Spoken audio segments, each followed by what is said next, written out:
Hello everyone. Do you wonder how you came out to be the way you are? Yes, you learn to be that way. Throughout our life, we learn different ways to be, have, and do things that help us to either succeed or fail. While we all love to succeed, we don't know how to deal with our failures or convert them into success.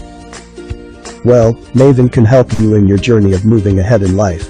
Maven is a platform for learning across various domains for personal, professional, business, and spiritual growth and development. Maven envisions learning for all. Learning that enables you to share more of your best self. Maven makes it possible by bringing customized courses for every pocket across diverse fields. We believe by making this vision come true, we empower everyone to share more of their best self that would create an empowered and caring world. Here are some pictures of the training at Maven.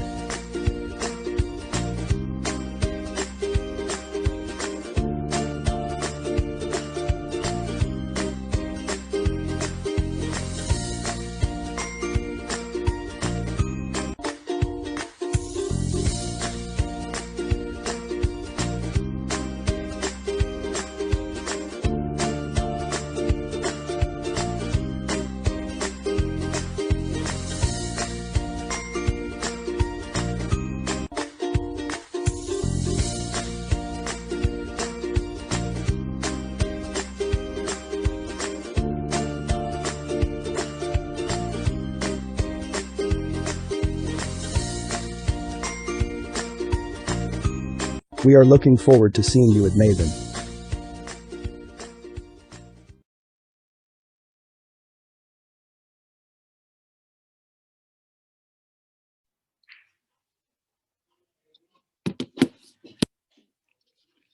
Good morning, everyone. This is Shabana, and I'm the co-founder of Maven. And along with me, we have Khushbu. Khushbu, welcome. And good morning, everyone. Together, we welcome you all. Thank you so much for joining us here today. And yeah, Khushbu, would you like to say something about Maven? Yes. So, welcome everyone to Maven Trainers and Coaches Conclave 2020. As we saw in the video, for those of you who do not know about Maven, Maven is a platform for workshops and trainings. So Shabana and I started this platform with a vision to provide affordable learning to people, and we have been organizing more than 50 trainings per year for last about 3 years now, and this is our channel to empower people. This is our way to empower people, and the idea of Trainers and Coaches Conclave came up with a vision to empower the industry of trainers and coaches. So over the years, we have seen that trainers and coaches have been facing challenges in different areas, whether it is technology, whether it is reaching out to people and marketing themselves. They're providing great education, but there's certain challenges which are coming in the way of them empowering people. So we created this conclave with a vision to address these challenges as a community together, and having amazing coaches and trainers with us who have led to hundreds and thousands of people, and so that we can and together create the future of training. Shabana, would you like to add something? Yes, and and we are really truly grateful for all of your participation and our speakers, because those are the people like we are also, very inspired to have them and to listen to them actually. So we really hope that you get a lot of value out of your participation in this 2 days event, and looking forward. So Shona is just joining us, so it is just taking a few minutes, so soon she will be with us. So meanwhile, Yes. We would also like to hear from some of you, like what are your expectation or what you want to create out of your participation in these 2 days events. So anyone who would like to share on? Yeah, my name is Asit Mohapatra. I work as a professor of human resource management at IIM Ranchi. I'm kind of eagerly looking forward to various inputs by the various speakers. So obviously you will get some inputs which may be useful to me, and I should be able to apply it while I'm doing the training or coaching, because I'm certified trainer and a coach. But however, every time you listen to other people, you get brilliant ideas. So I'm very keen and eagerly looking forward to getting their inputs. Thank you. Wonderful. Thank you for sharing, Dr. Asif. And I just want to create that we have shared, I hope all of you are added on our WhatsApp group. So we have shared the schedule for both the days on the group. So just to share the logistics, the conclave will be from 9 a.m. to 3 p.m. on both days, today as well as tomorrow. There will be a break of about 30 minutes for lunch around 12:10 or something, so between 12 and 1. And we request all of you to be logged into Zoom while the break is on. You can turn off your cameras in that time, but you can be logged in. And we have sessions by different speakers, half an hour sessions to 1 hour sessions, plus panel discussions where we will be taking up your challenges and they will be discussing, the coaches will be discussing challenges and addressing them. So looking forward to an exciting session today and tomorrow. And by the end of conclave, our intention is that you move to a next level as a trainer and coach and create a bright future for your learning enterprise. So we have Shona with us now. So let me share a bit about Shona with all of you.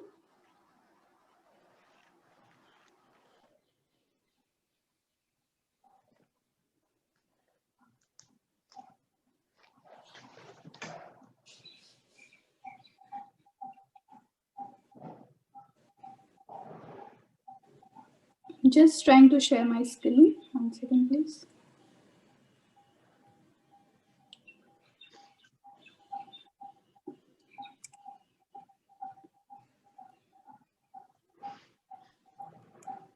So our first section today is on leadership, commitment, and energy. And our keynote speaker, Shona Bernard Chandler from Sydney, Australia, is here with us. Shona is a consultant, mentor, and board member. Her skills specialize in human resource management, including decision-making, training, and team facilitation.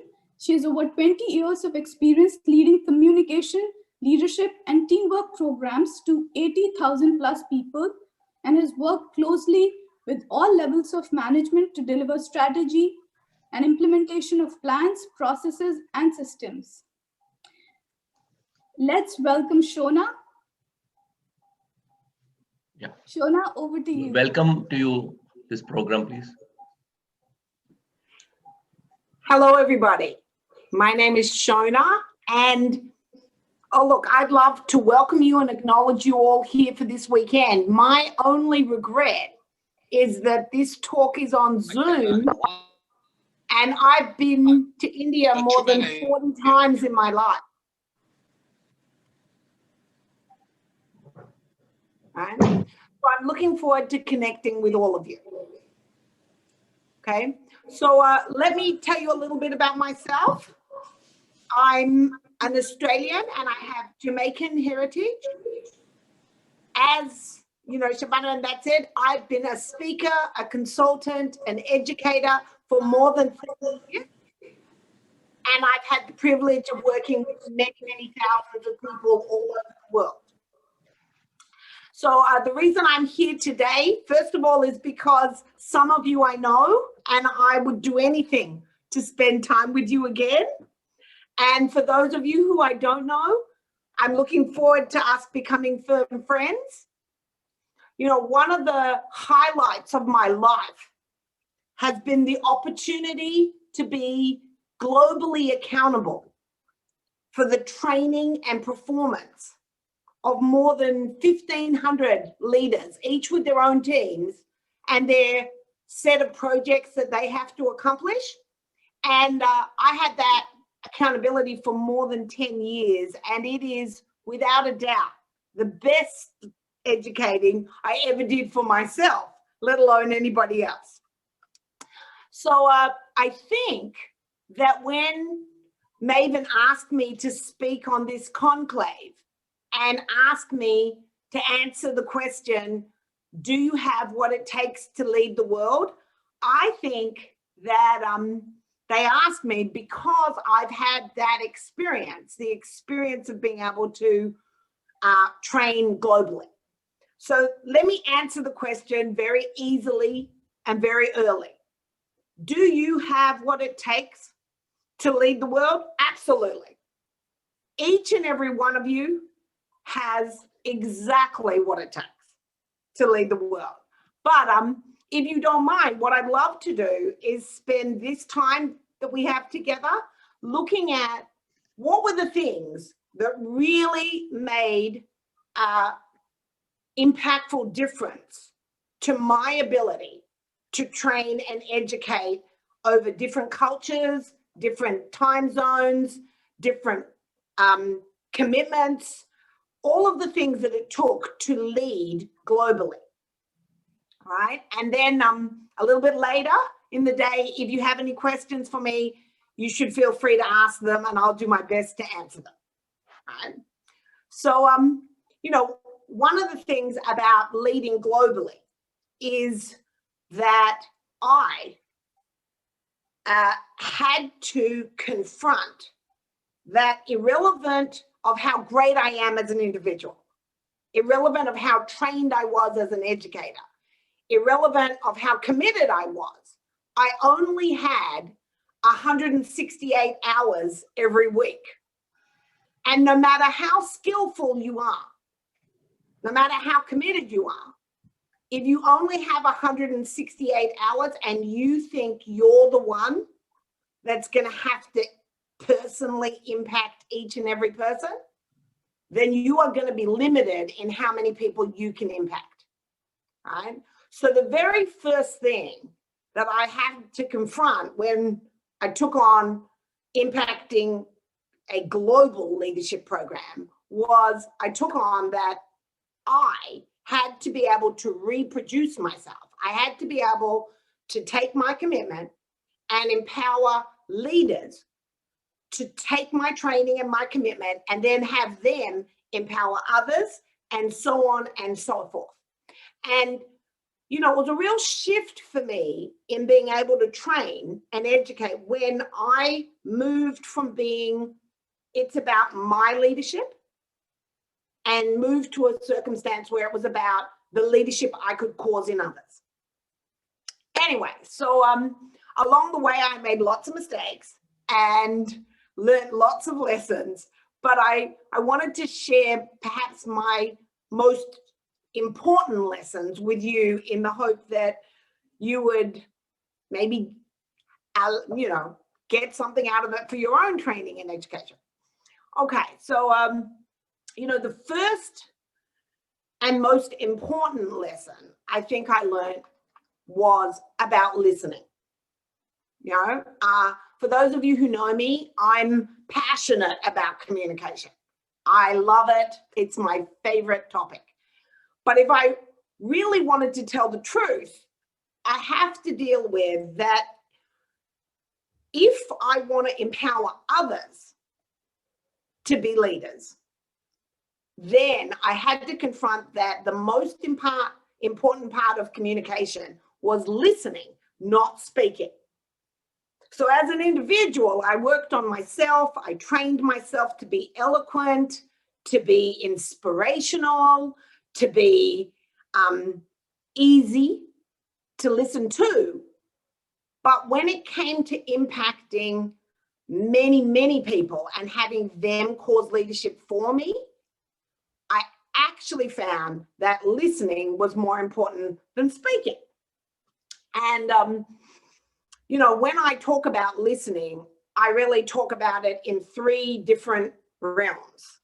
So, you know, the first realm I'm talking about is listening from, right? So when I mean listening from, what I'm saying is that I'm someone who manages my bias and my concerns and my constraints in my listening, right? So that I'm listening from an empowered place rather than a disempowering place.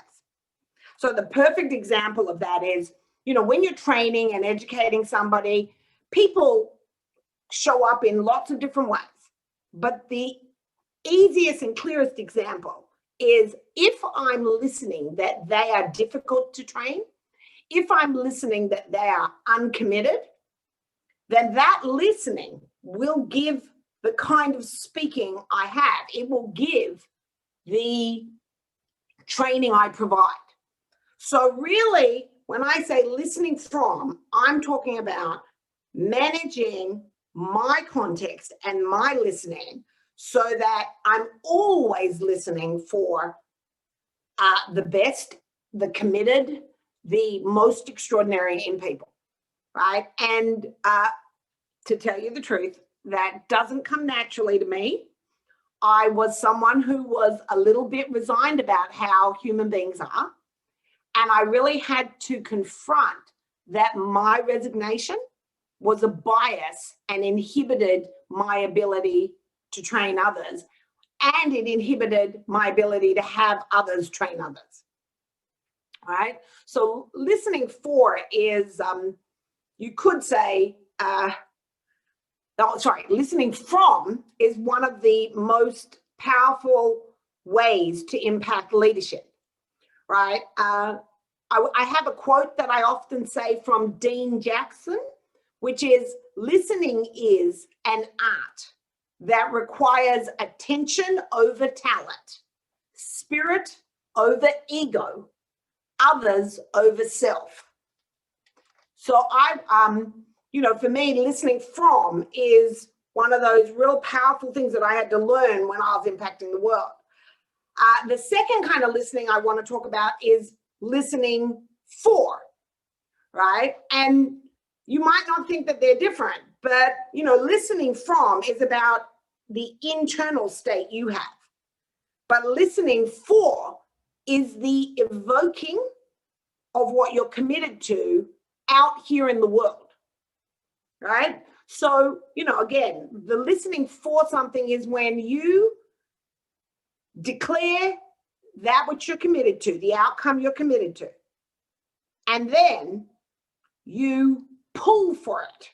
You call for it almost with your listening such that it begins to exist in the world. And, you know, the unfortunate side of it is that which you can't perceive, you can never achieve, right? So listening for something is when you are willing to say, I want this to exist. I want excellence to exist. I want breakthroughs to exist. And yet you're willing to be with how they aren't existing, how they don't exist, and continue to stand for them out in the world until they do. So the final kind of listening that I would invite you to take on is listening to grant being. You know, the opportunity of being able to listen to someone exactly the way they are and the way they're not. Listening to have somebody be accepted and known. I think that human beings are very hungry to be known, to be heard, to be appreciated. And when you listen to grant them that, right, the benefits and the ability to cause leadership where they are is exponential. You know, when you listen to grant somebody being, they don't have to spend a lot of time defending themselves against you. They don't have to spend a lot of time resisting you. They can actually trust you and be with you and actually accept whatever training you have for them. So one of the most powerful training tools I would ever have is the ability to just listen to people in a way you accept everything about them. You accept how extraordinary they are. You accept how ordinary they are, good, bad, and ugly. And the benefits for you listening to them like this is they trust you, so they then learn better. But also anything that's negative about them, you could say, actually doesn't have to defend itself anymore. It can actually disappear. They can let go of it.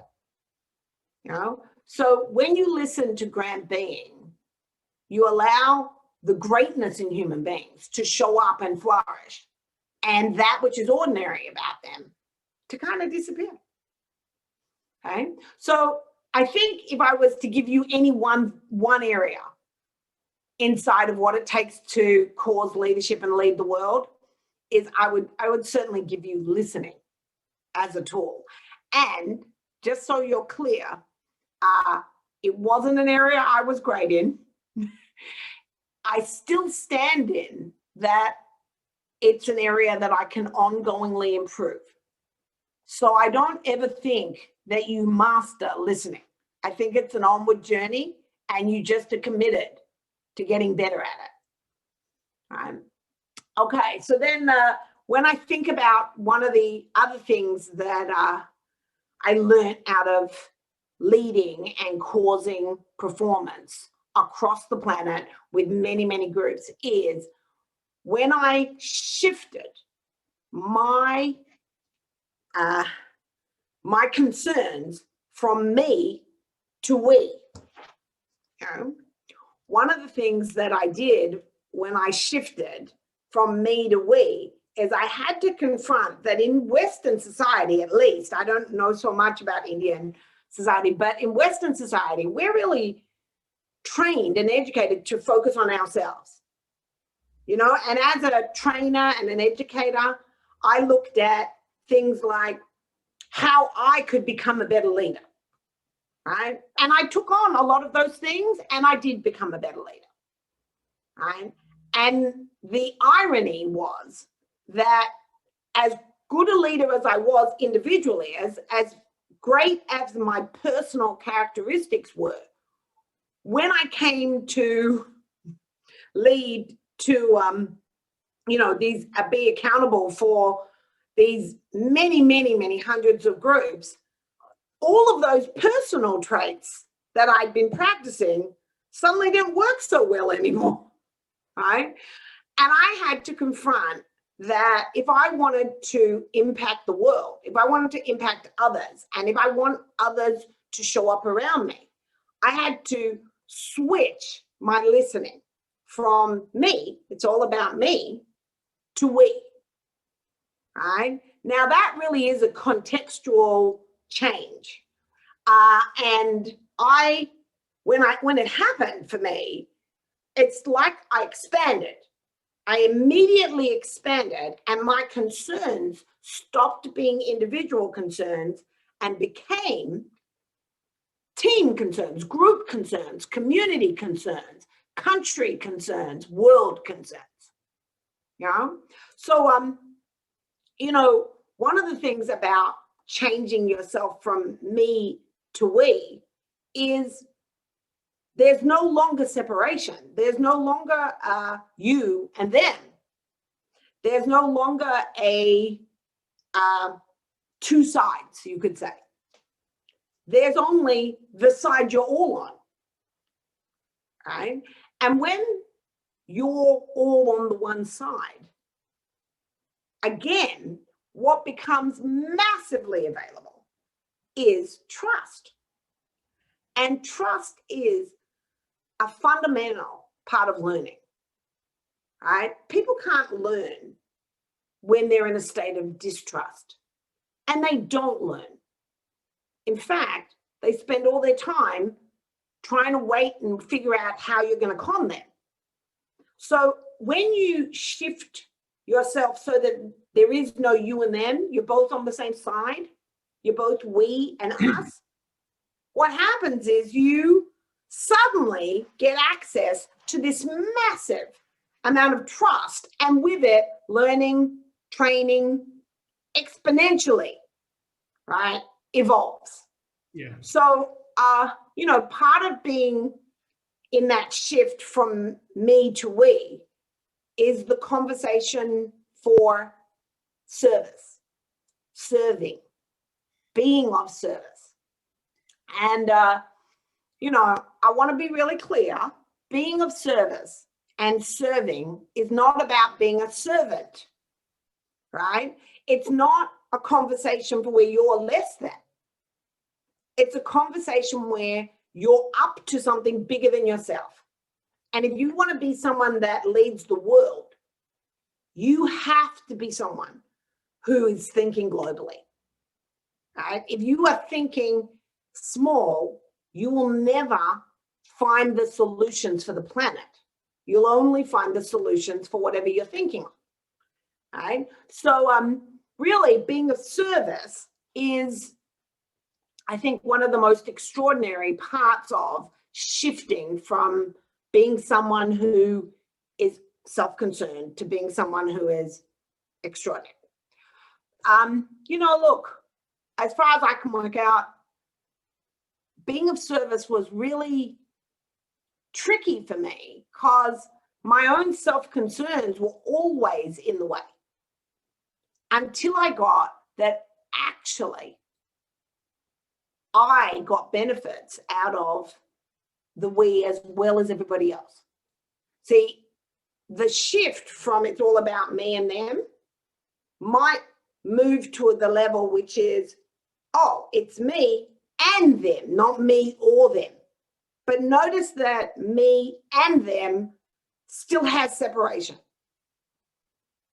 right? So the next level up is when there is no separation. So it isn't me and them, it really is us and we. So I think that learning for myself how to shift from me to we was a big deal, you know, and the way it happened when I was training was I had worked very hard on my performance and my individual leadership, and I was training everybody, and I wanted to take a break. So I put someone else in as my accountability. So I put someone in for 3 months and they took on my job. And the person I put in, I didn't think was particularly a world leader. Mostly who they were was willing to do the job. So I said yes. And when I came back from my 3 months vacation, what I had to confront was that they were actually many more times more effective than I was at causing the results worldwide.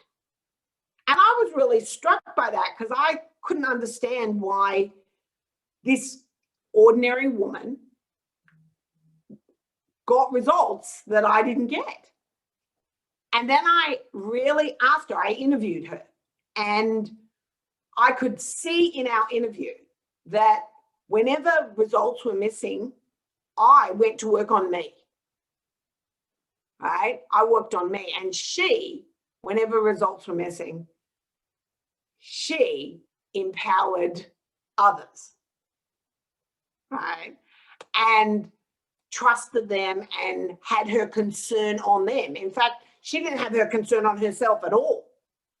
She didn't care really what she sounded like or looked like or any of the things that I'd had my concern on. She was only there to have them win. And because she was there to have them win, they knew she was on her side. She was on their side. They had the courage to take action. That with me, who was all concerned about myself, I left them concerned about themselves. So after interviewing her, I really took on that the way to empower others is to think of us all and what is the outcome for us all rather than just me. So the second thing I would give you if I was ever going to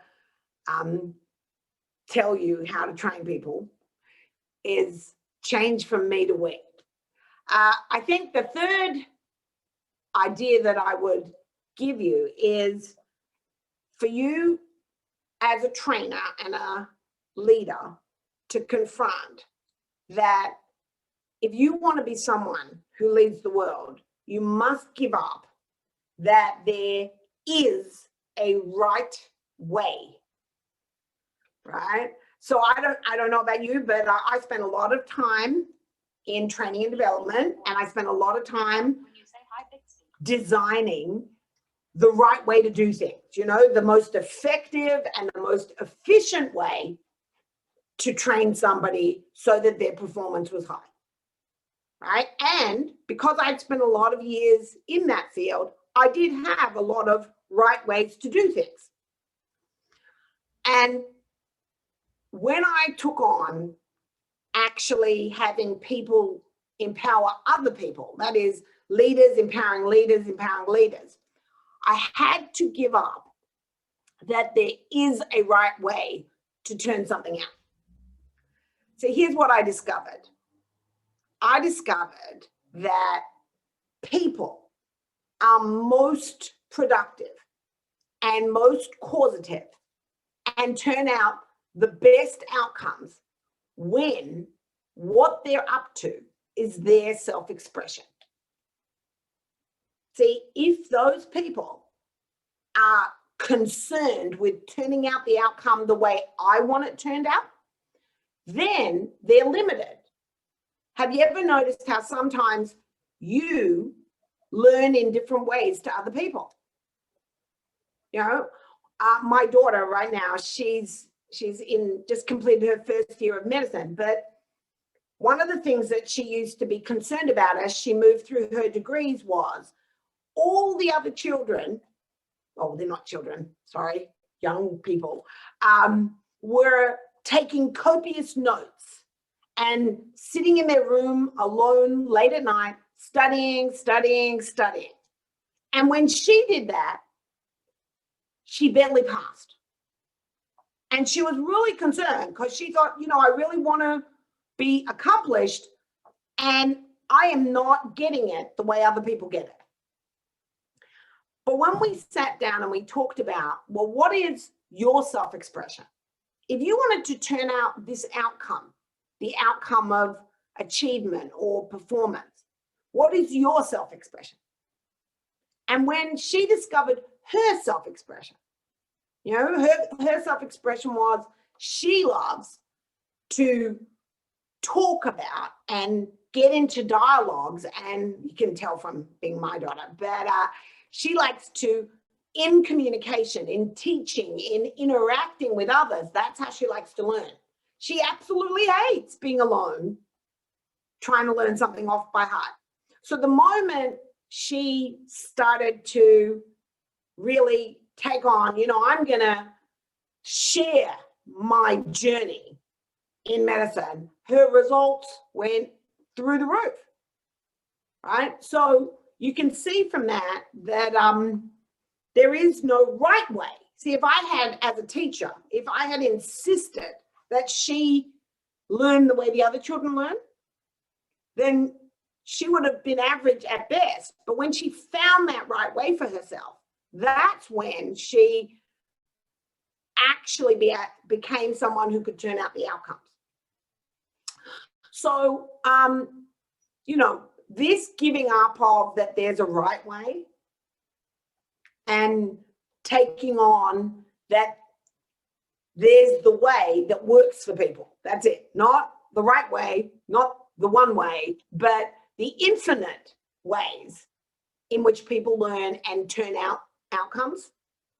Then a number of things happen. So first of all, people actually begin to turn out outcomes, right? Because when you give them their own authorship, then they can really run with it.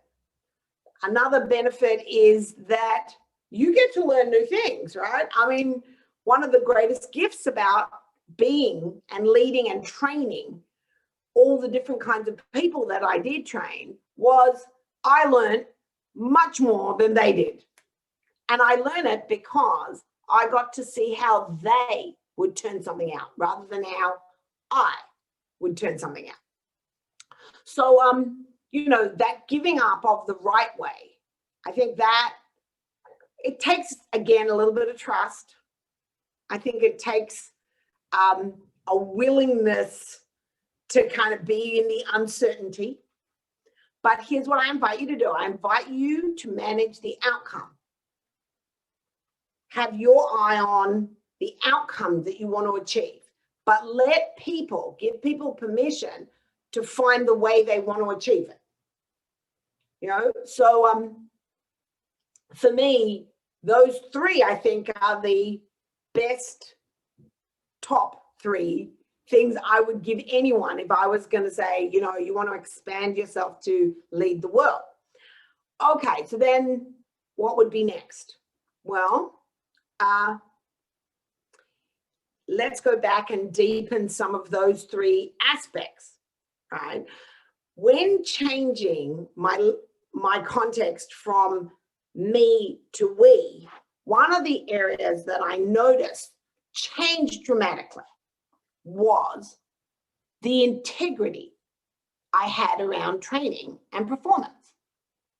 So, you know, when I was operating from integrity as a personal phenomenon, I was looking at being my word. I was looking at being honoring my word, being the best person, the most truthful and honest person I could be, right? Now, if I needed to work with other people, then at best, who I became was when they broke their word, I kind of held them to account, or I possibly reprimanded them, or sometimes I, you know, reminded them, hey, you weren't your word. But there was definitely a look after my own word and deal with other people for not being their word. When I shifted from me to we, integrity altered, because integrity stopped being my integrity and became our integrity. How do I have our integrity be expanded, evolved, better? And then the way I operated inside of integrity became more like, how do I support their integrity? How do I design training programs that have them win and have be their word versus be someone who trained them and then kind of tested or punished them afterwards, right? And that really did shift my ability to train people. When I started to look at, well, what would have them get an A? Rather than how can I train them and then they have to work on getting the A. You know, I once heard about an educator who he invited his whole university class in and he gave everybody the A on the first day, which is before they did anything. And he then said, I will give you an A. You're guaranteed to have an A. So now let's spend the rest of the term supporting you in getting that A that you already have, right? And what they found is that the actual people in that class, the students in that class, actually worked harder to have that A, to get that achievement, knowing that they'd already gotten it, knowing that their teacher was on their side, knowing that actually rather than being the person that was going to judge them and, you know, assess them, their teacher, their trainer, their educator was actually there to support them, to have them win, to be on their side. And I think that that's one of the best examples of when you shift from me to we, all of the ways of operating shift as well. One of the ones definitely that I find extraordinary is how integrity shifts from my integrity to how can I have us have integrity. Another one of those ones that was quite surprising was responsibility. You know, when I was an individual and I was looking at my own leader qualities, I definitely looked at being accountable and being responsible, right? And I was accountable for the world and I was responsible for the world. And that is a great thing for you personally to be. However, when I wanted to really impact at a global level, I had to rethink my idea of what accountability and responsibility was. I had to shift from individual responsibility to community responsibility, to country responsibility, to societal responsibility. How to have somebody else take on ownership. How to have someone else take on authorship, right? And again, what altered was when it became our responsibility. But I don't mean ours like a diminishment of mine. I mean ours like each and every one of us is 100% responsible, right? Then how I supported and trained them altered. See, I wasn't looking for, I'm responsible for the training and you should sit there and learn. I'm responsible for the educating and you should sit there and learn. I'm the leader, you should follow. I took on, no, actually everyone in the room's a leader and everyone in the room's a student. And so each and every one of us, our job is to both provide and learn. And that's how we can be responsible. Now, what happened was, of course, those leaders then took that lesson out to their people in their teams, and standing there, those people actually caused other people, and so on and so on and so on. So often people used to ask me how can you actually manage 1,500 people plus? How do you manage that many people? And the answer really is, I don't. Now, did I actually have structures so that I could see what each and every one of them was up to? Yes, but I didn't actually manage them. What I did was I managed what had to be the outcome, and they managed themselves and each other and me. All right. So there's a shifting. When you shift from me to we, all of the other characteristics that used to be individual, they shift as well. And that changes how you operate. It changes how you think and your actions, and it changes other people's actions. Okay, so wow, we're covering a lot in this conversation, but I want to make sure that you know that each of these things that I'm talking about, I wasn't naturally born with them. I didn't have them and know them straight up. Each of them is continually being developed. And I suspect that's probably what I like about them the most. What I like about each of these, the listening distinctions, is that you can begin that journey of mastery and continue to elevate it and expand who you can listen for, where you can listen from, and the amount of people you can allow to be, you can grant being to. I think that with the me to we, again, you can start that expansion by perhaps including just the people that are close to you and continuing to spread that we until it encompasses the entire world. And I think that the ability to give up that there is a right way, that you know the right way, that there is a best way, and to shift into that there's the way that works for people, that human beings work best when their self-expression is fulfilling the outcome.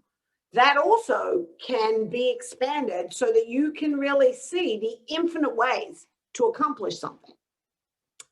But if I was to give you one distinction that I would say overrides all of these in do you have what it takes to lead the world? I would say, and I would give you the distinction courage. So courage is the ability to take action when you're afraid. And I think when you take on the game of what does it take to lead the world, if you're in any way smart, you'd be afraid because the world's a big, scary place and there are lots of things in it. But if you are willing to be someone who is afraid and take action anyway, then you are one of the most glorious examples of being a human being that I've ever met. See, animals cannot have courage. Animals are incapable of taking action contrary to their fear. No animal on the planet, other than human beings, no animal on the planet will do something that is contrary to what they're afraid of. They will not jump off a cliff if they're afraid of that cliff. They cannot do that. They literally don't have the capacity in their brain to do that. And then what distinguishes human beings from animals, the only thing that distinguishes human beings from animals is that they have the ability, part of their brain that's been developed is they have the ability to have fear, to be afraid, all right? In fact, to be terrified and to step aside from that fear, to put it aside, to bracket it and take action anyway, you know? And, you know, when I was little, I used to think that courage was something you had or something you didn't have, you know, like you were either courageous or you weren't. And I remember when I was about 8, we were at the cliffs at the beach and a big wave came up over the cliffs and washed my little sister off into the rocks, off the rocks into the water. And my mother was with us, but she had my little brother who was a little baby in her arms and she was holding him very, very strongly. And without even thinking, I was 8, I jumped off the cliff into the ocean, into the water to grab my little sister who couldn't, you know, who was struggling with swimming. And I grabbed her and on the next wave, we clambered back up onto the rocks, right? And I remember thinking about that moment afterwards and thinking, oh, look at me, I'm a courageous person. Like somehow I have the character of being courageous. Now, I don't actually, looking back now, I think, I don't know if that was called courageous or whether or not it's might be called stupidity too, or ignorance or naivety. But I was relieved thinking that courage was something I'd inherited. And I was kind of sorry for people that didn't inherit that. Now, here's what's great in my developing of myself. The psychology that we've learned and developed in this last 20 years clearly states that courage is not inherited. Bravery, that is, when you're brave, you have the freedom, you're not even afraid, you just have the freedom to act. That is genetically impacted. But courage is learned and can be developed. And so if I was to give you anything, and truly what I committed to training and educating all the people I train and educate, is I would say you need to develop courage. That is, you need to develop the part of you that can take action in the face of fear. You know, one of the conversations that I have a lot in my family is the conversation about 2 hands. Luckily, human beings were given 2 hands. And that's so we can hold two things, right? And so when I'm training people in how to have courage, I always invite them to put out one hand and to hold their fear in that hand, you know, fully. You're afraid. I got it. This is a scary thing. I'm afraid too. And in the other hand, be able to hold that action that you're going to take. So I'm afraid, yes, and I can act for my commitment, right? And if you practice being able to hold being afraid while holding the action that you're going to take and your commitment that you take, what you will notice is that you can develop courage in places that you can't even imagine that you would have been courageous in, you know. And again, one of the miracles of being a human being is that pretty soon when you practice something, it becomes a habit. And I invite you to really take on, if you want to lead the world, take on forming the habit of courage and being courageous. And again, it's a journey. I notice that I take on being more and more courageous every day. And as I develop that skill, that fear becomes smaller and smaller, and my ability to act, and almost unthinkingly to act, because it's a habit, becomes bigger and bigger. So yeah, I would give you courage if I was committed to you taking on the world, which I am. So what does that give you? That gives you like my 4 points, I think. That gives you, I think that shifting from speaking to listening, listening from, listening for, and listening to grant people being, to know and hear them.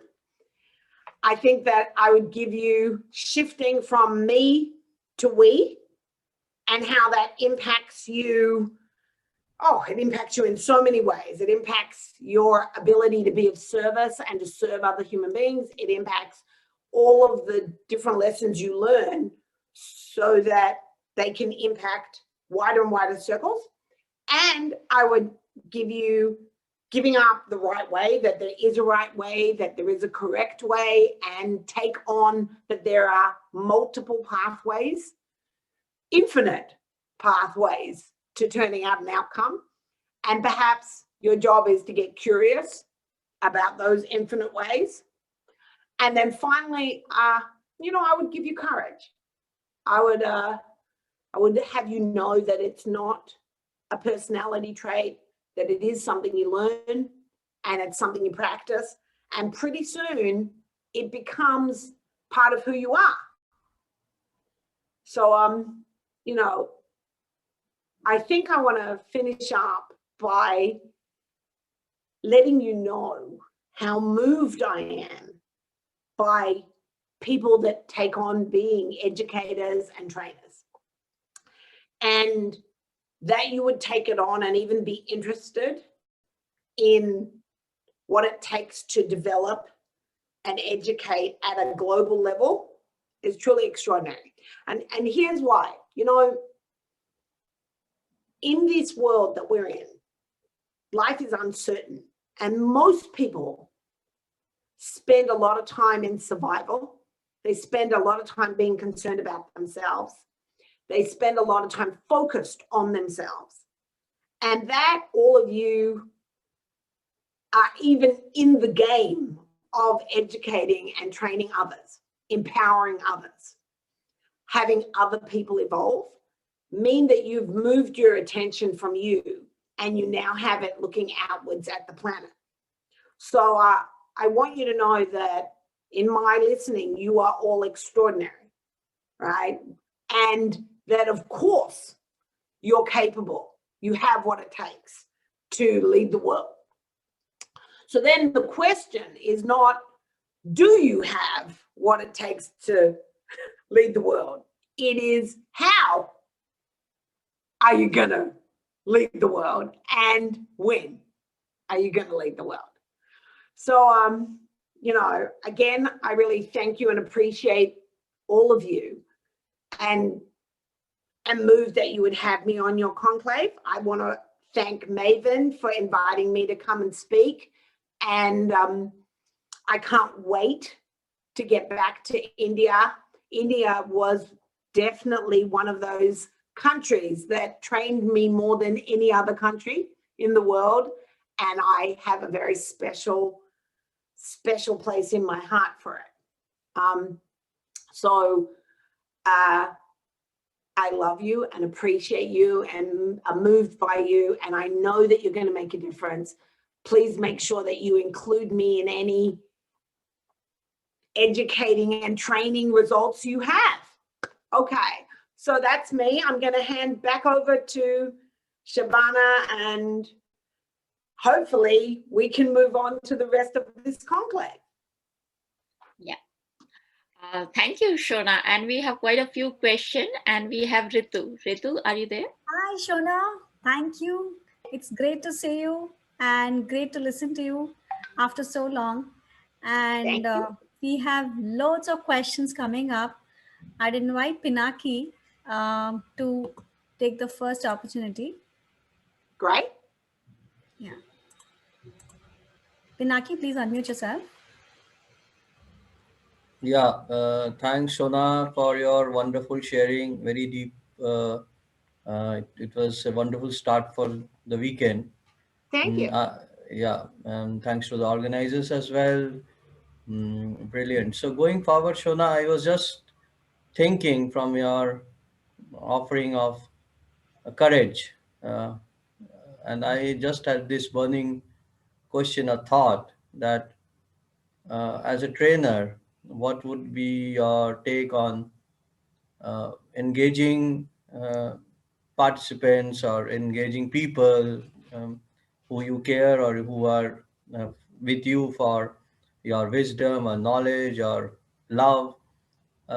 Is that what helps? Is that courage which helps during these challenging times, or is it compassion and trust which is more relevant than courage right now in terms of challenging times? Yeah. This is wonderful. What a great question. So here's how I'm going to answer it. Nothing is better than another thing. Okay, so I'm not going to pick one over another. But ultimately, what causes performance? See, we are trainers and educators. Our job is to impact performance. Sorry? Oh, and coaches. Yes, educators, trainers, and coaches, mentors.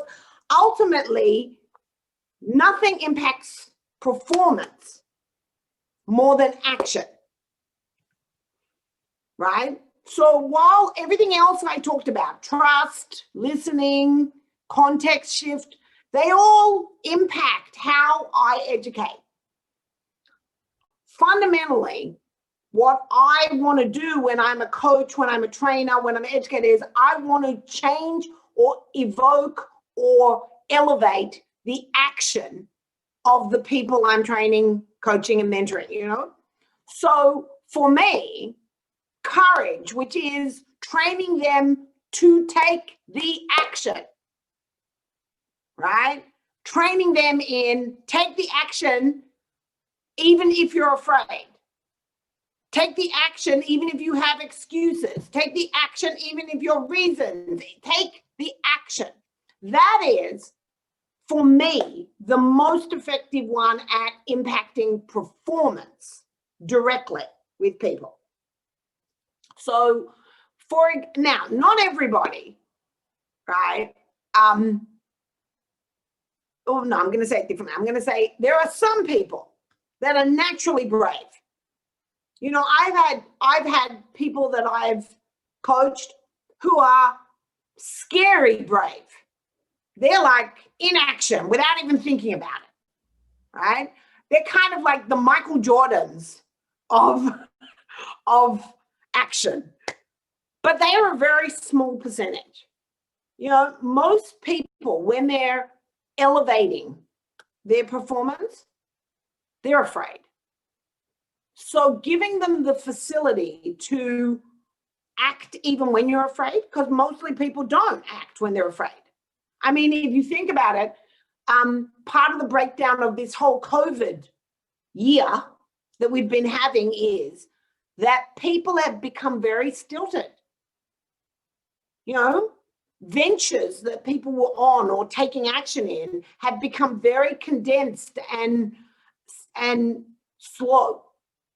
And that's because people are afraid. They don't know what's going to happen in the future. They don't know, they're uncertain. So I'm committed to that distinction. Teaching them courage is has them take action even when time is uncertain. And the people that come out are going to come out of this COVID time stronger are the ones that have that courage.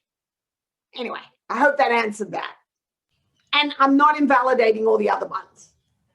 Thanks, Shona. That was wonderful. Thanks, Ritu, as well. Thank you for taking the question, and it was wonderful response. I will reflect on this for the day. Thank you. No Thank you, worries. Shona. Bye. Thank you. Thank you. Thank you, Shona. No. And Shona, if you could, before, we close this particular session, which is so wonderful, we don't want to close. If you could also give some nuggets where, if you're talking about listening, if you're talking about courage, what else can a trainer and a coach have in handy when a session is going on and he has some challenge? Just a tip. Oh, tips. Well, look, I think that I really have spoken about the ones that I think are going to make the most difference. See, usually when I'm training and I'm struggling, it is because I've noticed that I think there's a way it should look. I think that it should follow a certain procedure. And I love writing procedures. I love writing structures and training plans, coaching plans. So it's not going well when I think it should be following a certain thing. So my advice, which I mentioned, was the big called give up the right way. Give up that it should look a certain way. Right? Keep standing in. What is my outcome? See, do you know what I have a practice of? I actually ask people the way they want to be trained. Right? And I noticed that when I ask people, how would you like to be trained? What works for you? Do you need a fan? Do you need someone who's just there clapping and being enthusiastic? Do you need a mentor, somebody that's wise? Do you need a mummy? I think Indian mummies are a little bit tough like this. Like a mummy that manages you and tells you what to do. Do you need an authority? I let them tell me how to best train them, coach them. And I notice that people tell you what they need. And then if I'm willing to give up my right way and actually be the way they want me to be, they're pretty good at learning. They're pretty good at expanding and transforming. Does that help? Of course. Wonderful. Maybe not, right? Yeah? Deepak Okay. has another question, if I could just quickly put that up for you. So he says, when can someone start training or coaching others? What qualifies someone as a coach? If you could just dwell on that. What qualifies? Well, so I'm going to say a few different things. So the first thing is that there is actually education that a coach can take on, right? And obviously, the more education they themselves have, the more development they have, the more qualified they are. So there definitely is that. The second thing I would say is, I would say what qualifies a coach is their ability to have their interest on others. See, it doesn't matter how much information you've learned. If your attention is on yourself, then you are not over there with them. Right? You are not there for them. You are there for you. So you could say what qualifies you as a coach is your ability to actually be for them, the people you're coaching, not for you. And that means that, to be honest, a lot of coaches and educators have a breakdown when they're trying to build a business. Because if you're trying to be a coach building a business and your attention is on you, like I have to get my rent paid, I have to get my bills paid, then that attention on yourself actually interferes with your ability to coach others. So you have to balance that so that you are free to have your attention on others. Now, to let you know how I manage things, I actually don't coach a lot of people nowadays, right? I do run training courses, etc., but I don't actually coach a lot of people because I notice that if I take on too many personal people, I get tired and my attention becomes on me and it's hard for me to focus on them. So you got to really manage that. That's what I would say is what qualifies you. And then ultimately, I'm going to go with that. The bottom line that qualifies you to be a coach is what kind of results you produce. Beautiful. If you produce great results with people, it's irrelevant how trained you are or any of those things. If you produce extraordinary results, you get to be the coach. Right? So I hope that answers that. Qualifications, performance, and your attention on others. Beautiful, Shona. Thank you. Thank you. Thank you so much for such a wonderful session. I think each word you spoke created a great reflection in everybody's mind, and everybody's going to take in a lot of value from this session. Thank you. Thanks again, and I'll catch up again in a while for the panel discussion with you. Thank you so much. Thank you. Hello, friends. I'm Ritu Saraf, and I'm a life coach and a youth breakthrough coach. And I'm here today. I feel really blessed and happy and honored to be with eminent coaches from across the world.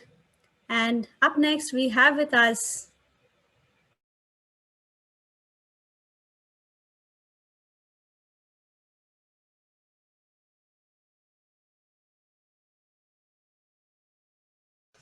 and through her experiential understanding, she has been motivated. Hi, Ritu. Sorry, your voice broke. So could you repeat that? Okay, I'll rerun the introduction. Dr. Ramon Lamba is a life and a business coach. She is a PhD in quantum physics, and she's been empowering individuals and has been coaching and motivating a lot of corporates, senior management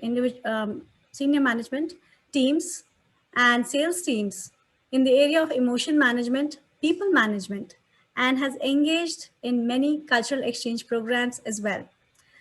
Dr. Ramon Lamba is going to be with us for this complete half an hour, and she's going to be talking about new age leadership training from fifth dimension reality. Let's welcome her, Dr. Ramon.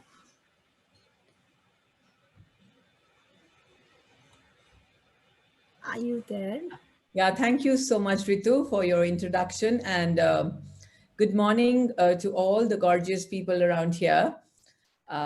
It's such a great pleasure to be once again here on the platform of Mavin, and I so endorse all the great work that y'all are doing. And are we ready to get started, Ritu, or is there a baseline before we even go ahead? We can start right away. We can't wait to hear you. Thank you so much. So for me, this whole topic about new age is so exciting because way back 2 decades ago, when I was tapping into the potentials of quantum physics and understanding the entire know-how of how our universe functions, this this whole thing of our universe stepping into a new age was already being spoken about in a certain category of esoteric science. And today, we actually literally are stepping into a new age with all of the refinement that's happening. And if you look at reality today, COVID has been one of those wildcard entries into human consciousness to awaken us to step up to a new dimension of functioning. So what exactly New Age is about, I would like to talk a little about this whole new world of fifth dimension before I even go into the concept of what leadership is and how do you integrate leadership into this new age world. So when you understand the entire universe, it's basically all about energy, frequency, and vibrations. That's the core language of where human beings or all of existence is functioning from.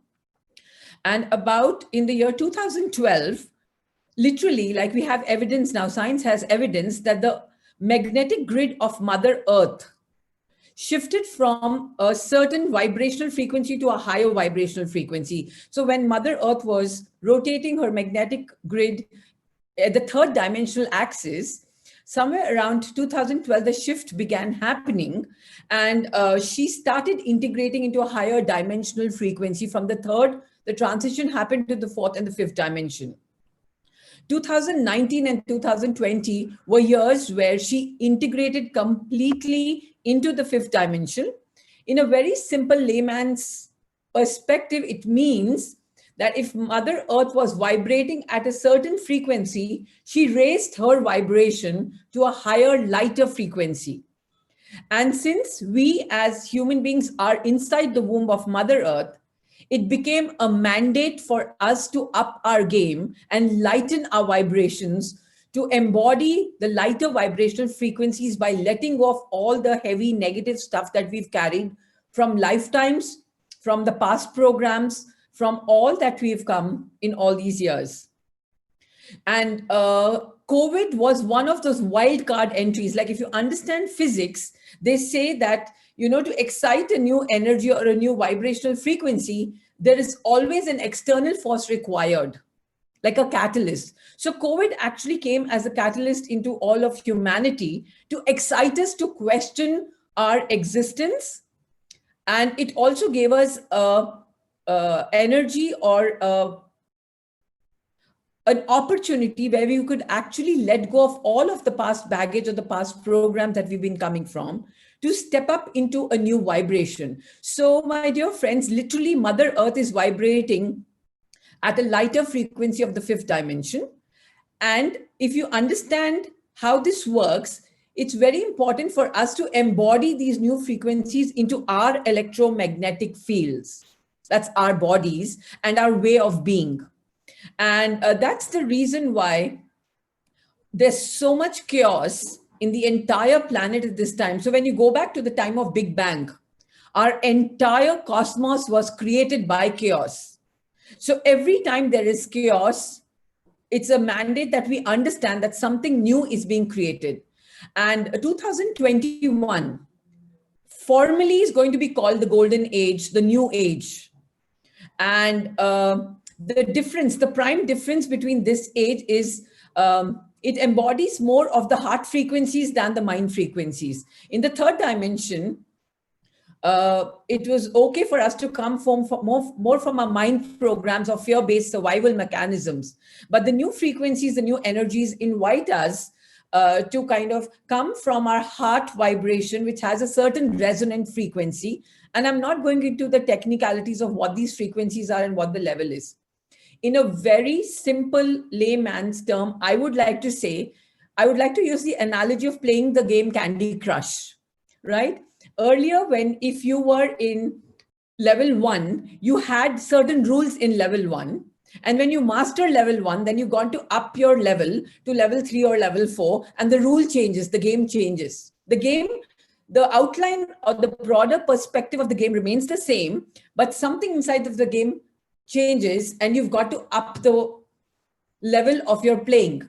That's exactly what this new age is inviting us to embody.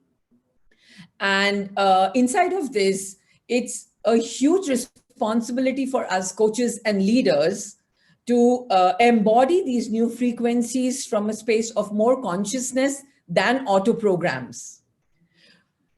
Because we are the leaders who will carry the torch forward. And if we understand this game completely, then we can obviously lead humanity into the right direction of how this new game is played. And I'm here to give you a little glimpse of the basic thumb rules of new age leadership and how can one embody this and embrace this new time and dimension. So when you understand leadership from the perspective of our existence, at the core of it, we are not our minds, we are not our brains, we are not our bodies, we are the souls, or we are pure potential energy that's at the base of everything. So a new age leader is somebody who really, really understands that we are not auto-programmed robots, but we are all pure potential energy existing inside of everyone. A new age leader has understood that every person in the planet existing is coming from the same source. And we embody the whole act of being versus doing. So the first point I would like to make here is we are all human beings and not human doings. And when we understand this whole thing, when we are in a space of being, right, we have been designed like a very, very, very powerful magnet. Today, even quantum physics has evidence. And for a point of reference, I would like to give you this movie called The Black Hole on YouTube, The Black Hole, the Black WHOLE, that actually talks about where physics has evidence that human beings are so powerful when we embody the space of being than doing, right? Because when we are functioning from a space of doing, we are only 10% of our potential, actually not even 10%, it's only 0.0001% of our potential. But the space of being is 99.99999%, a space of possibility where we can create more reality. And when we talk about energy and vibration, and when you understand our universe, if you understand the whole potential of our universe, 99.9999% of our universe is empty space. And the material world that we live in, what we feel that that's the whole world, is only 0.0001% of matter.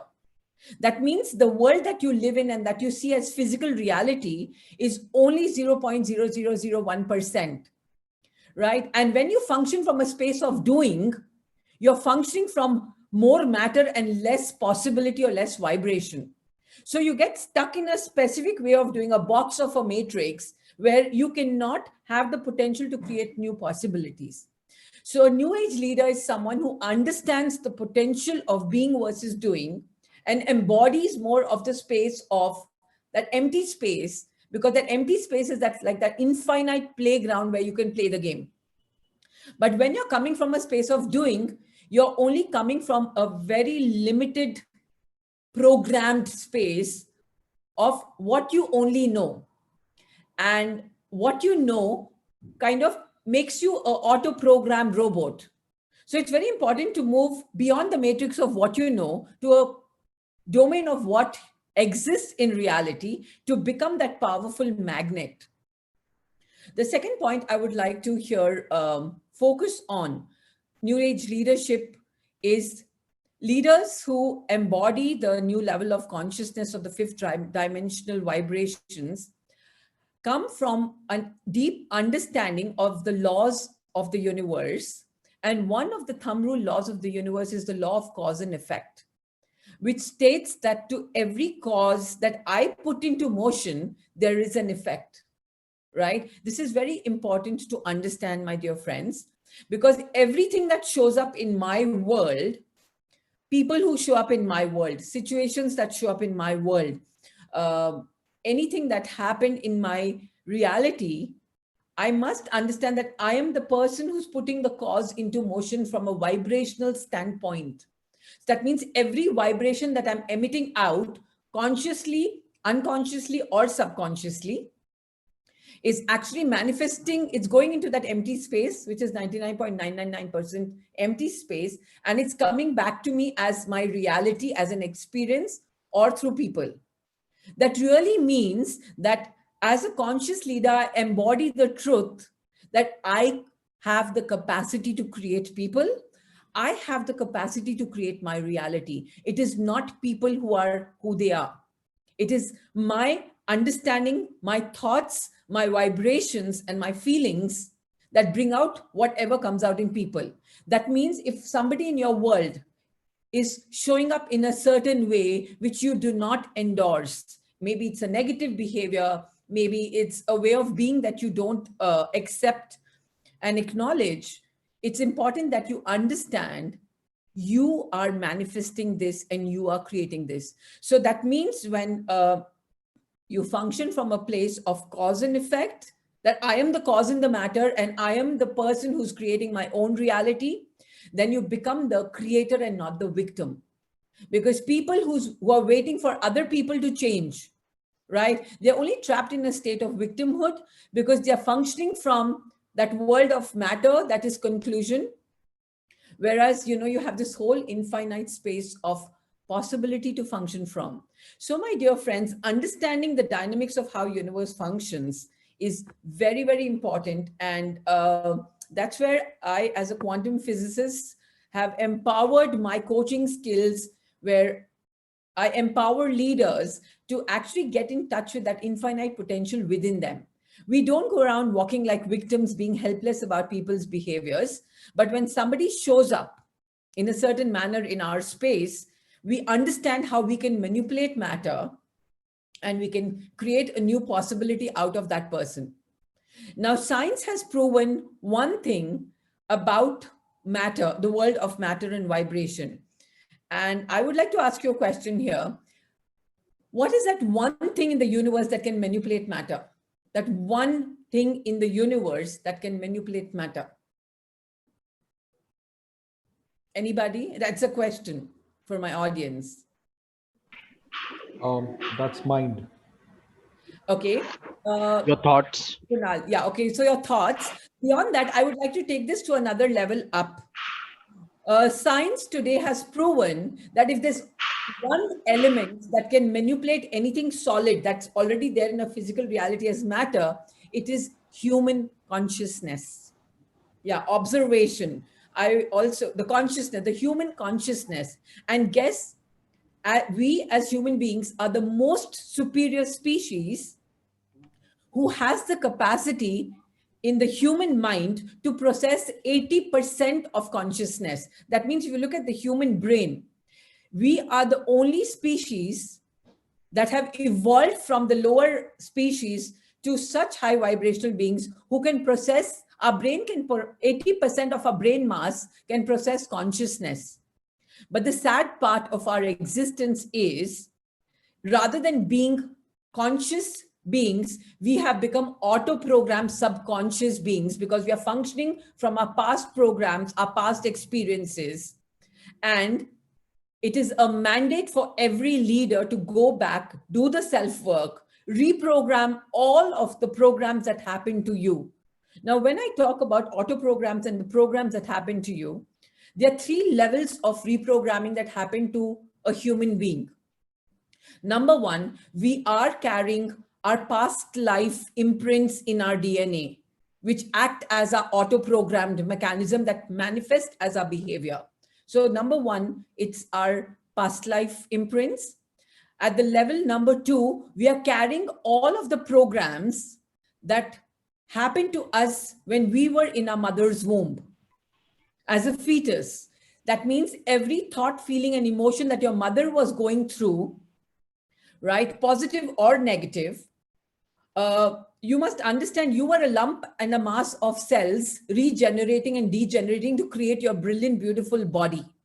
And our cells are made up of 78% water. And today science has proven that water molecules are the most soluble molecules and can absorb vibration instantly. So just imagine the scenario, guys. You are in your mother's womb in a bag of water, a lump of cells, and your cells are also made up of 78% water. So every thought, feeling, and emotion that your mother was going through manifested as a vibration that got stored in your cells as cellular memory, and that is running your life, and you're not even aware. And this is what we call your subconscious or your unconscious programs. You're not even aware that you've got programmed. The third level of programming happens when you are 0 to 7 years of age, because that's the age when your brain is in a very theta state. The theta state is a very programmable state. And at that age, you don't have a logical brain. So you're learning only through observation very innocently. So everything that was going around in your environment, you just picked up and you got programmed. So a new age leader understands this, number one, and even before wanting to go and coach the world, he or she first takes on complete accountability of reprogramming your past memories. Because if you don't reprogram them, then having access to consciousness is impossible. Because if you understand the conscious brain versus the conscious mind versus the subconscious program mind, it's 5% versus 95% of subconscious. So it's really, really important for us to go within and do the self-work. There was a very interesting question somebody asked Shona, that what is it that qualifies you to be a coach? Number one, do the self-work. Because the moment you've done your self-work and you've cleared all your past programs and reprogrammed yourself, you start broadcasting a frequency of leadership, and the power of the human vibration, the magnetism of the electromagnetic force that the human being can emit, can transmute any person that comes into your space. So a leader does not believe in changing people. A leader believes in being that space inside of which people come and they get transmuted. That is the power of a new age leader. We don't go around telling people you need to change and come, I'm going to change you, right? We walk around like that lighthouse, that powerful lighthouse who's broadcasting that frequency. And anybody who comes into that space of the frequency gets tuned into that frequency and starts playing that song that the leader is playing. And that is the power of our being space. I was talking about this movie, The Black Hole. It's a very interesting scientific evidence where they try to prove the potential of human beings, right? And I'm just briefly going to go about it because it's going to give you a new understanding about you as a personality or as a human being, or the power of you. So when you understand the human body, it's made up of cells. Beyond the cells, we are made up of stem cells. Beyond the stem cells, we are made up of our DNA. And beyond that, if we go into the root of it, we are nothing but a structure of atoms and molecules, right? So everything in the universe is energy, and energy is made up of atoms and molecules. So what they did in this experiment, in the black hole experiment, was they took an atom, and inside of the atom, there is a nuclei. So the atom is made up of the electron, the proton, the neutron, and the nuclei, right? Now they took the mass of the nuclei of an atom. The mass is the net weight, the density. And they had this very powerful experiment. I'm inviting each one of us to watch this movie and this documentary where you'll really understand what I'm talking about. And they measured the mass of the entire universe, the matter, the material world of the universe. So when you take the entire matter of the universe, that is 0.00001% world of matter, when you consolidate all the density, it is the size of a small sugar cube, right? That's how much matter we live in. So when they took that mass of that entire universe and they measured it with the mass of the nuclei of a single atom, guess what? It measured to be same. identical. The numbers, the equations were same. What is that telling us about us? It tells us a new story about us. A human body, a human being is made up of 100 trillion atoms. And if one atom, the nuclei in one atom is equivalent, the density in the nuclei of one atom is equivalent to the density of the entire universe. Guess what, my dear friends? You are 100 trillion universes in one body. That is the power of human consciousness. That is the power of the being space. And guess what? We end up being victims to people's behaviors. We end up being victims to our own situations. Like a small COVID virus could attack our vibrational fields. Because when you tap into the world of the human capacity, and if you sustain a high vibrational frequency of the conscious state, right? Nothing in the entire universe can attack your energy field. And that is where you get the power to create as a conscious new age leader. So my dear friends, this is a very small invitation for each one of us to go within and embody the godlike frequencies that we carry within ourselves. We are a walking, talking 100 trillion universes in one body. And you know what? When I first was in this conference and I was attending this and we were understanding these equations, I had goosebumps. I was like, how much do we dilute our potential as a human being? Because we get caught up in the little world of problems and we are not focusing on possibility. Somebody just mentioned here the power of the human observation, right? A new age leader will always work on his or her observation because he understands the way I observe my reality, I am manipulating matter around me. So are you willing to be the new age Einsteins who can play with energy? Are you willing to be that possibility who can step up and not be that little victim in the face of a virus or in the face of a financial breakdown? Because it's important you understand that this intervention that has happened is one of the best catalysts to give us Perfect. an understanding about the human being and the human potential. A new age leader is someone who actually embodies the power of the focus of the human mind. And when I talk about focus, focus is not about seeing something, it's about thoughts, it's about feelings, it's about consciousness. Because energy flows where focus goes. Right? And when you're thinking a thought, you're putting your focus there. When you're feeling a feeling, you're putting your focus there. When you're observing a reality, you're putting a focus there. So if I believe that, oh, this person is a jerk, then my focus is on him being a jerk. But the truth is God created him with every possibility. But because I am observing him as a jerk, he shows up as a jerk in my world. Right? So I have the power to create people. I have the power to manipulate my entire world around me. And that power will only be tapped when I've actually gone in, done my self-work, reprogrammed all the unwanted programs I picked up innocently while I was moving along this journey. And while you've reprogrammed yourself and you come to a new place of an empty space is the space of creating miracles, because you start broadcasting a beautiful frequency of the high dimensional energies. There's a lot written about the fifth dimension, guys. And I really want each one of us to do a little bit of homework around this, because the fifth dimension is more about kindness, compassion. It's not about aggression. The third dimension was more about structure, about aggression, about logic. But the fifth dimension is more coming from the heart space than the mind space. Because the heart creates, the mind is just a program device. So the invitation is to step down into our heart space where we can embody our entire universe as one consciousness and function from that space where we include all of existence and not exclude anybody, including our own selves. We function from a space of creation and not survival. We come from a space of possibility and not conclusion.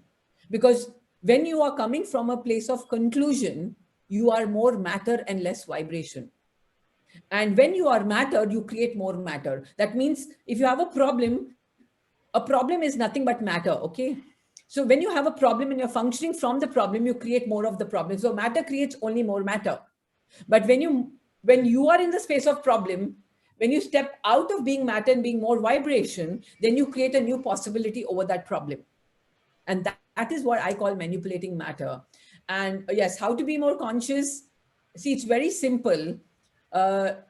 Consciousness and subconsciousness are two states of beings. Subconscious is more of a programmed state. Consciousness is more of a choice state, right?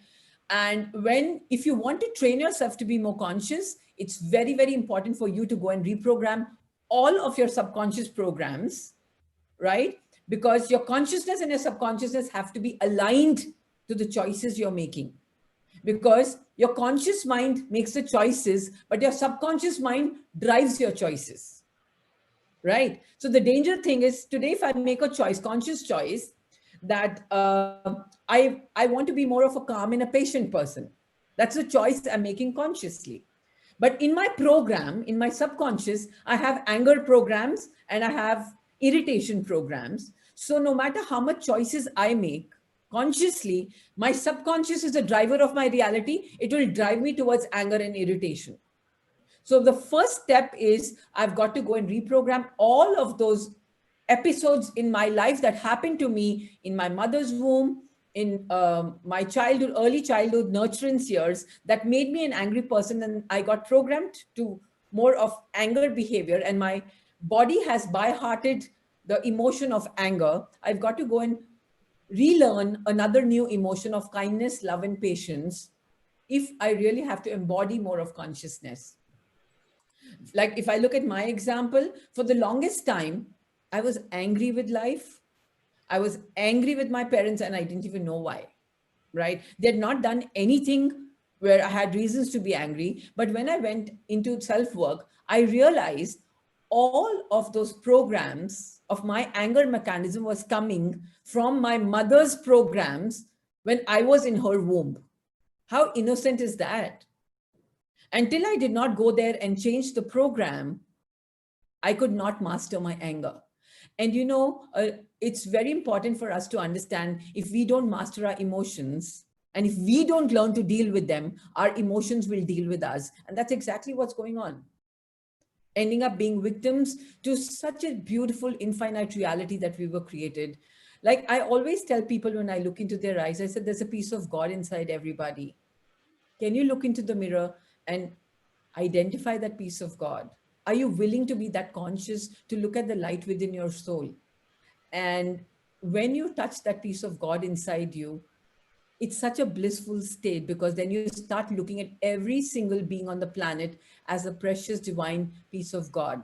Because if divinity lives anywhere on the planet, it's within you, my dear souls. So this is an invitation for each one of us to embody the new frequencies. And the only way you can do it is by letting go of all of the unforgiveness, the anger, all of the stuff that happened to you. No matter what happened to you in the past, it's over. Are you willing to step up to a new world of lighter vibrations of kindness, love, and unconditional love and compassion? New age leadership is about compassion.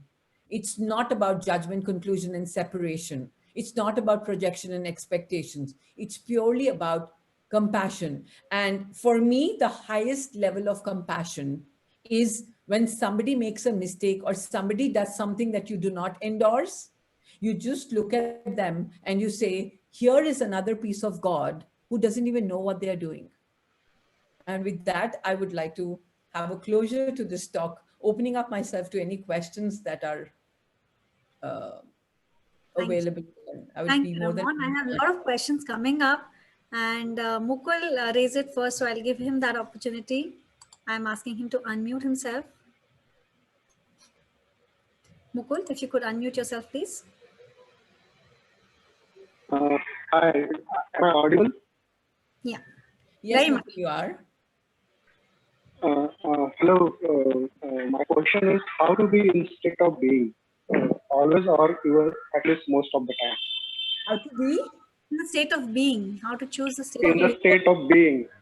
When you understand the human framework, Mukul, there are two states: the state of the mind and the state of the heart.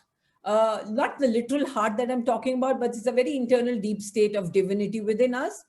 So the mind is constantly functioning from our past programs, because it is a processor that only functions from the experiences or the knowledge that it has within. But when you step out of that space, it's a limited matrix. Your mind is a very limited matrix. It's very finite. And it only excites us to be constantly in a space of doing, because there's an auto program mechanism there. So we are literally robots when we are in the space of the mind. But when you want to function from an infinite space of the being, it's very important for you to, like I said, do the self-work and be more conscious moment to moment, right? Because being happens when you are in the now. Doing happens when either you are in the fears of your future or your past. So when you're functioning from any program of the future or the past, you're more of a doing robot, right? But being happens from this moment in this current time when you're available completely in a conscious state.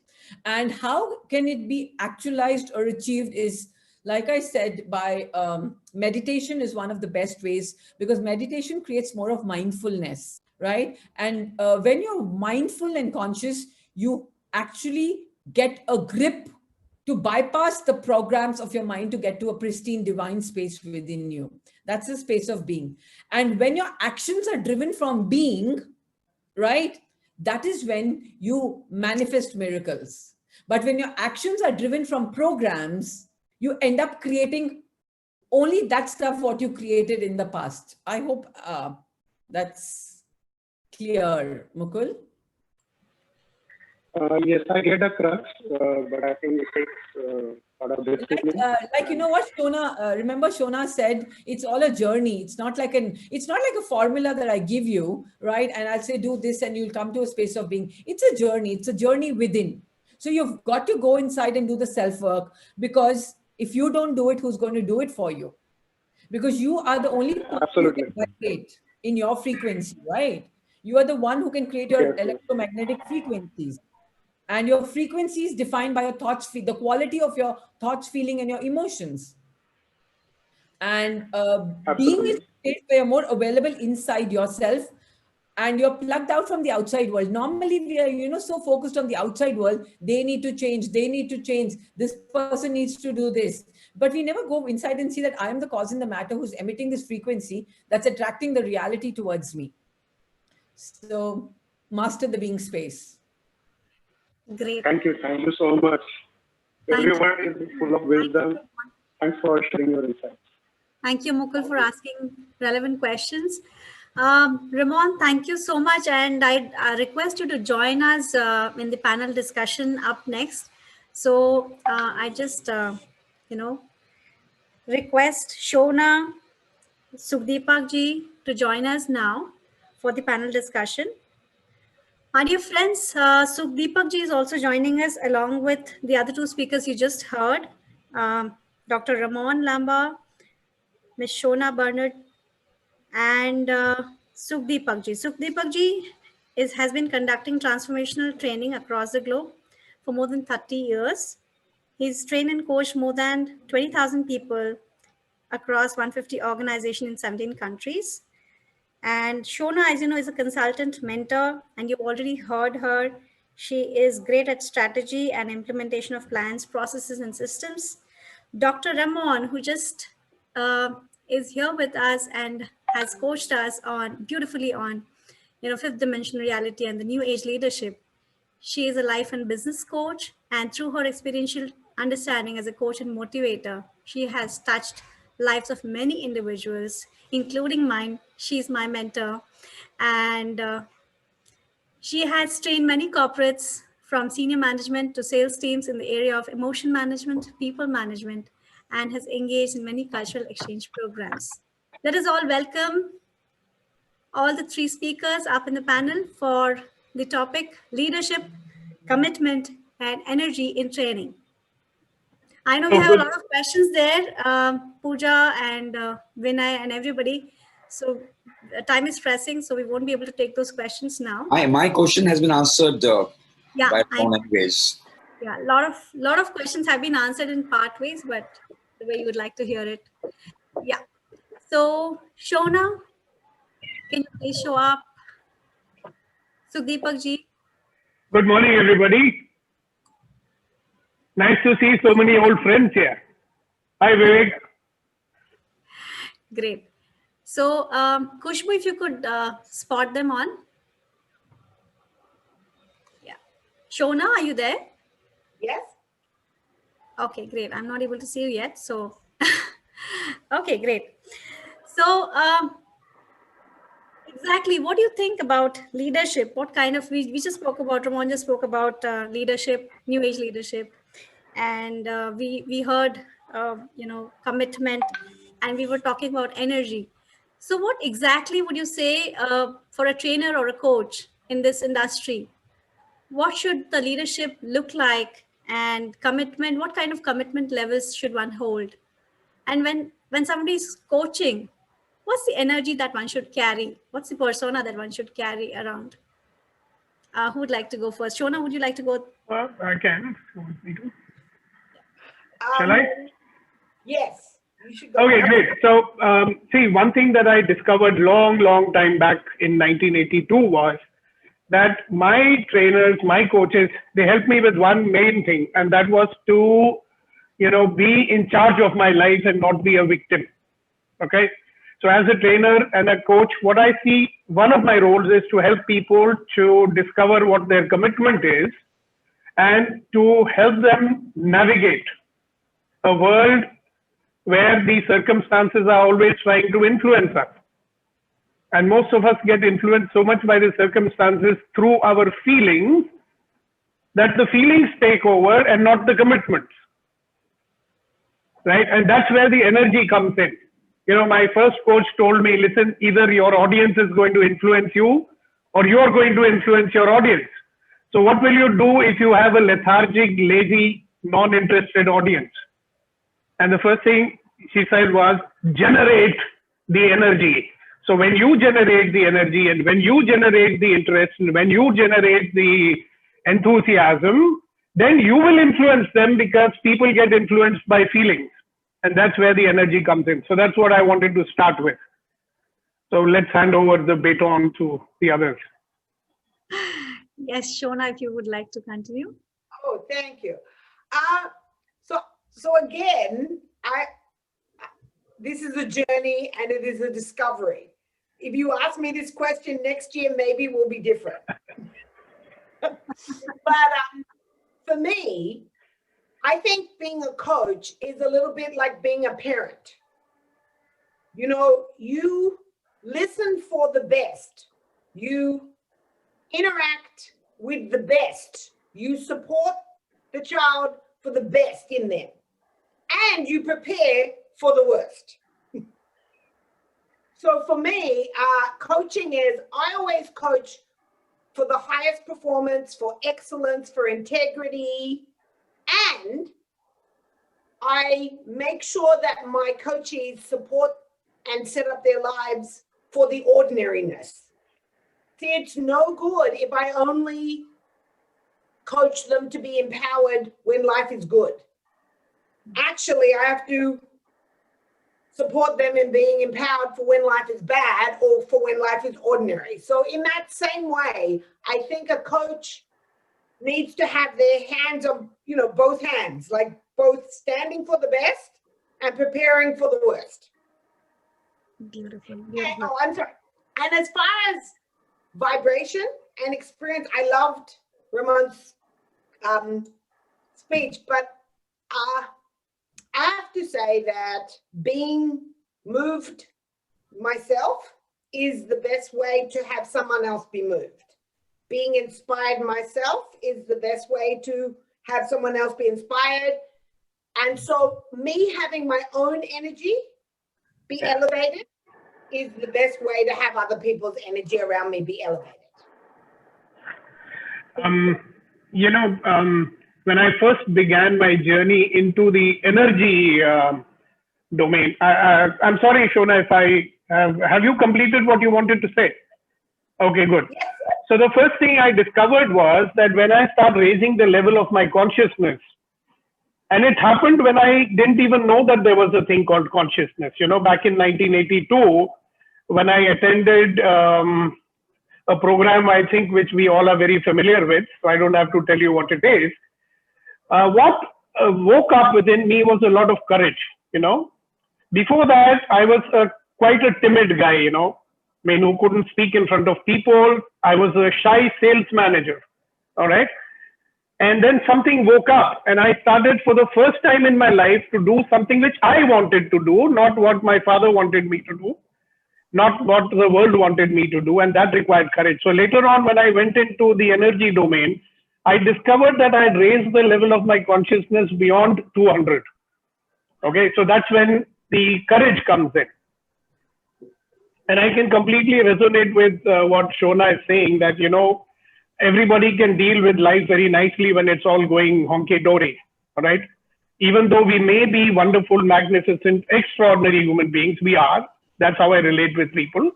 And we deserve the love and respect that we should have for what we are. We don't have to become somebody else to get that love and respect. At the same time, I think a good coach is one who helps people to deal with whatever is occurring in life without any loss of power. And that, my friend, I have discovered that when you're working at the energy level and when you go beyond, I mean, there is a state which you reach, I think, where you don't matter. And when you're in a state of pure love, you know, you're in a state of love and compassion and you disappear. And that's when, you know, you can actually show people what's possible. In that state, nothing hurts you. So you can be in the presence of your lows, you can be in the presence of your ups, and you just keep going. I mean, fear or no fear. I mean, you can even experience your fear and enjoy that. Okay, so thanks. I think I'm talking too much. Dr. Ramon, yes, please. So for me, like, I would like to again reaffirm and reassert the power of energy and vibrations. Like Nikola Tesla said, if you want to master the secrets of the universe, talk in terms of energy, frequency, and vibration. And one thumb rule principle about energy is it cannot be destroyed or created. It can only be transmuted. So as a coach, the commitment, like Shona or Sukhdeepak said very rightly, that when people come to you, they are in the dark, and that's why they're seeking some light. And when a coach is committed to their own light and they be the change, they shine their light upon the darkness, and the darkness of these people just drives away. So this is the power of transmuting energy from a higher frequency. So that requires a lot of space holding, right? Because if you understand this whole energy, if a coach or a leader is not committed to holding that space, then gravity will always pull you down to their space. So you might get sucked up into their negative space and come into the darkness. So it's very, very important. The level of commitment from the standpoint of energy is so mandatory, because holding that high vibrational space, an intention, unconditional intention that you're here to shine your light upon this person so that this person can find their light and find the answer that they're seeking for. Because like when we talk about the ingredients of courage, of leadership, of authenticity, of compassion, all of this is there within each one of us. So a coach's job is to drive the darkness away, right? That is actually stopping their light from shining.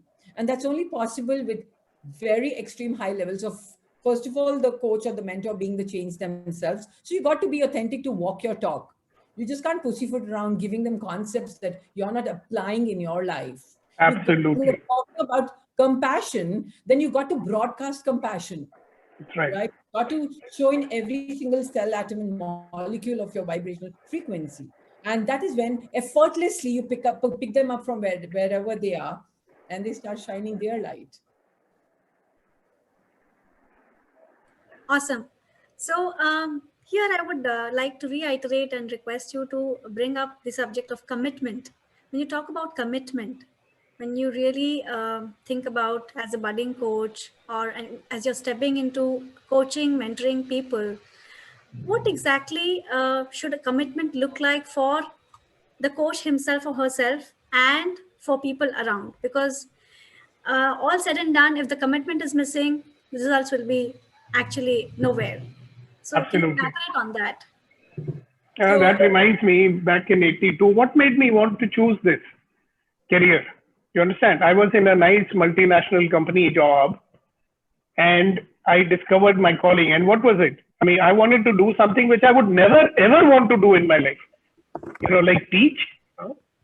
But something happened, right? I mean, the man who created all that said, we are committed to a world that works for everybody. And that really resonated with me. I said, wow, I mean, I'd like to work for a world that works for everybody, because it seemed like it just works for a few people. It doesn't work for everybody.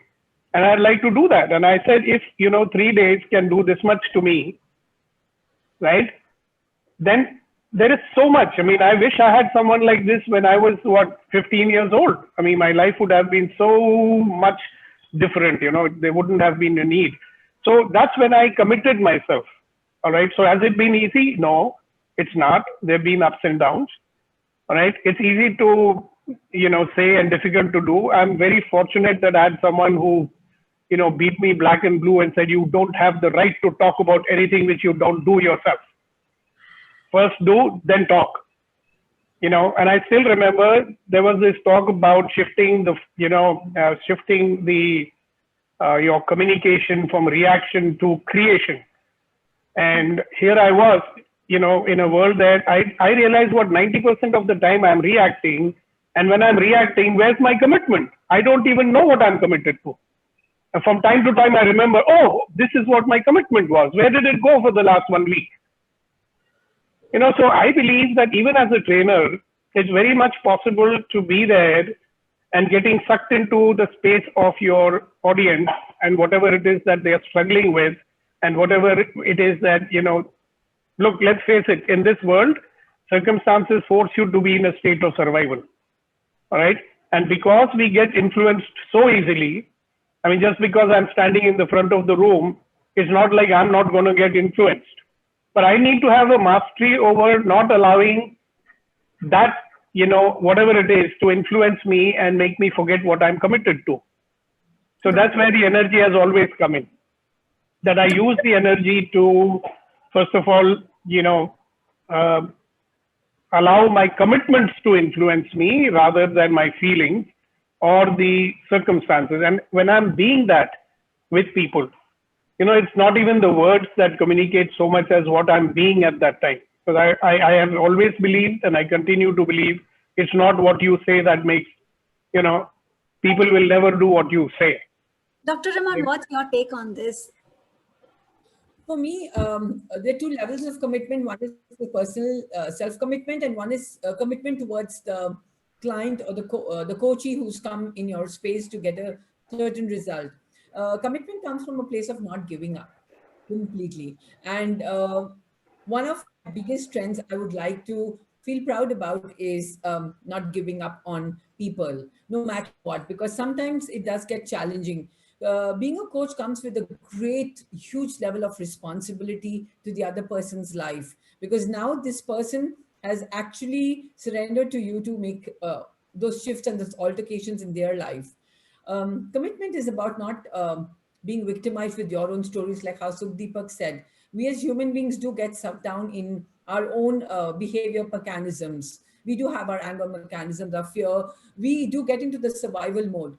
But when it comes to that space of coaching and mentoring, commitment is standing tall and moving beyond yourself to alter the person's life, no matter what it is. It's a relationship, or it's a financial breakdown, it's a depressive disorder. So, once the person really surrenders and pays up and shows up in our world, then don't give up. Do anything it takes to just make their life work for them. Beautiful. I think I'm famous for. Yes. Okay. Who knows it better? Shona, your take. So first of all, the other two people have said such great things. I'm now probably going to spend a lot of time thinking about commitment. But I think, like all great distinctions, commitment seemingly occurs like a paradox. See, on one hand, I could say, of course, every human being is committed to something, you know? So my coachees are committed human beings, and so am I. But on the other hand, I would have to say that they need a coach tells me that there's something missing in their commitment, because I notice that there are some things I'm committed to that just get managed. I don't need a coach for that. So I think that commitment is more about discovering the expression of our commitment, discovering perhaps hidden commitments that we didn't realize we had, or we didn't realize were running us. And I think that what we're speaking about is conscious, declared commitment. That is commitment that we are conscious to. You know, we're present, we have invented it, we have created it. It is not a reaction from our past. It is not default, right? So we're talking about conscious and declared. See, a commitment that lives internally, lives inside your head, it means nothing. You know, I commit to losing weight every day. Sorry. And as long as it's in here, not so much happens. Maybe 5 minutes before I eat something inappropriate. But when I declare my commitment, like I say to the world, to the people that are important to me, to my coach, or I listen a commitment from somebody else, then somehow that commitment becomes a promise to the universe. And in that moment, that's when you can interact with it and you have power with it, and it changes the world. Anyway, that's it. That's all I have so far. Now I'm going to go think about what they said, because it was good. It's a great structure that you've laid out, Shona. I think we want to interact more, but time is pressing, and that's all time we have for. It's like, you know, a lot of. I'm into a lot of greed right now to listen to all three of you and have a lot of questions to ask myself. I wish there was more time, but thank you so much for, you know, shining light upon all of us here and sharing your valuable space and experiences with us. And I'm sure each one of us in this session is going to benefit and is going to leap ahead in the space of coaching and commitments and energy levels, and take on newer ways of being as we progress. Thank you. Thank you, Ramon. Thank you, Shona and Ramon. I mean, I'm privileged to be on the same platform as you are. And thank you very much. I mean, and Shona especially, you've been an eye-opener, and Ramon also. So I'm so happy to be here. And thank you to the wonderful audience as well. Thanks. Yeah, I would like to say thank you to Shona. We come a long way, and it's such a pleasure to see you here today. Also, a big hi to Vivek Chopra. It's so wonderful to see you. And Mavin and Ritu for this wonderful platform. It always excites me to talk in an audience who's so willing to receive all of this. Shona, you were brilliant, and it gave me a new insight into a whole lot of things that my mind would not excite me to look into. So great space to be. Thanks, everybody, and have a great day. I can't wait to come back. We can't wait to have you back. We really want all three of